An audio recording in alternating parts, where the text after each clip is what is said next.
धूर्त राजा की कहानी।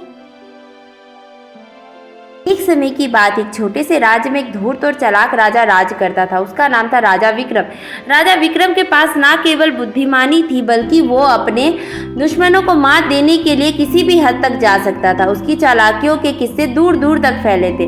राज्य में एक बार बहुत बड़ा अकाल आया। किसानों की फसलें बर्बाद हो गई और लोग भूखे मरने लगे। राजा विक्रम ने सोचा, अगर मैं इस संकट का सही उपयोग करूं तो मैं अपने लोगों के बीच बड़ा सम्मान पा सकता हूं। उसने सभी किसानों को अपने दरबार में बुलाया और कहा, मैं आपकी मदद करूंगा, लेकिन इसके लिए आपको मेरा एक प्रस्ताव को मानना होगा।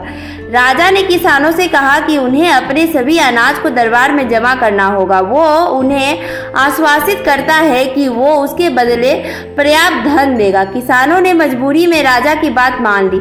सभी ने अपने अनाज को दरबार में जमा कर दिया, लेकिन राजा ने कोई धन नहीं दिया। उसने सभी अनाज को एक जगह इकट्ठा करके एक बड़ा दीवार के पीछे छिपा दिया। फिर राजा ने एक योजना बनाई कि उसने घोषणा की, जो भी किसान अपने अनाज के लिए दरबार आएगा उसे जेल में डाल दिया जाएगा। इस तरह राजा ने एक तानाशाह की तरह शासन करना शुरू कर दिया, लेकिन उसके इस धूर्त व्यवहार का एक नतीजा निकला। धीरे धीरे राज्य के लोग राजा के खिलाफ होने लगे। उन्होंने एक गुप्त संगठन बनाया जिसका नाम था सच्चाई का संगम। इस संगठन के नेता, एक बुद्धिमान किसान जिसका नाम था रामू, ने राजा की चालाकियों को पहचान लिया। उसने एक योजना बनाई। रामू ने अपने साथियों को इकट्ठा किया और कहा, हमें राजा की योजना को उलट देना होगा।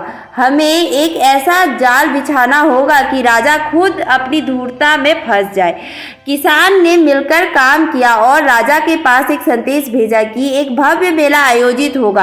राजा को यह सुनकर खुशी हुआ, क्योंकि उसे लगा कि इससे उसकी लोकप्रियता बढ़ेगी। मेले के दिन किसानों ने एक बड़ा तंबू लगाया और वहां राजा को आमंत्रित किया। राजा ने अपनी आदर्श छवि बनाए रखने के लिए मेले में आने का निर्णय लिया। जब राजा मेले में आया तो किसानों ने एक नाटक प्रस्तुत किया जिसमें राजा की धूर्तता को दर्शाया गया। राजा को इस नाटक का हिस्सा बनने के लिए मजबूर किया गया। जैसे जैसे नाटक आगे बढ़ा, राजा को अपनी चालाकियों का मजाक बनता हुआ देखना पड़ा। लोग हंसने लगे और राजा की सच्चाई सामने आ गई। इस घटना के बाद राजा विक्रम को अपनी गलती का एहसास हुआ। उसने किसानों से माफी मांगी और वादा किया कि वो अपने राज्य का सही तरीके से शासन करेगा। राजा ने किसान को उनके अनाज लौटाए और पर्याप्त मदद करने का भी वादा किया। इस तरह राजा विक्रम ने अपनी धूर्तता को त्याग कर सच्चाई का रास्ता अपनाया।